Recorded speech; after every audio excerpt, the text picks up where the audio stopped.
আসসালামু আলাইকুম।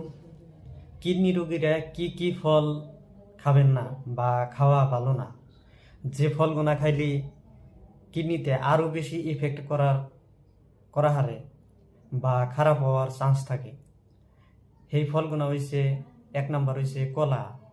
কলায় যথেষ্ট পরিমাণে পটাশিয়াম থাকে, যেটা কিডনির জন্য আরো বেশি ক্ষতিকর।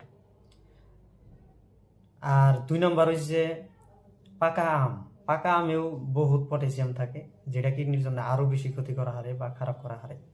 তিন নাম্বার হইছে কাঁঠাল। কাঁঠালেও বহুত পটাশিয়াম থাকে, হাই পটাশিয়াম থাকে, এটাও কিডনির জন্য ক্ষতিকর। কিন্তু কাঁচা কাঁঠাল মাঝে মাঝে তরকারি রাইন্দা খাওয়া যায় আর কি। 4 নাম্বার হইছে কামরাঙ্গা। কামরাঙ্গায় যথেষ্ট পরিমাণে অক্সালেট থাকে, কিডনির জন্য আরো বেশি ক্ষতিকর। 5 নাম্বার হইছে লেবু বা কমলা। এটা অ্যাসিড থাকে, এই অ্যাসিড রিফ্লেক্স হারে কিডনি ফাংশনে বহুত ইফেক্ট করে, এটাও না খাওয়াটা বহুত ভালো। আর 6 নাম্বার হইছে আমড়া। আমড়ায়ও যথেষ্ট পরিমাণে অক্সালেট থাকে, যেটা কিডনি ফাংশনে আরো বেশি ক্ষতি করে। তো এই কয়টা ফল যারা কিডনি রোগে আক্রান্ত হয়ে রয়েছেন তারা না খাওয়া ভালো, রিকভারি হওয়ার বহুত চান্স থাকে।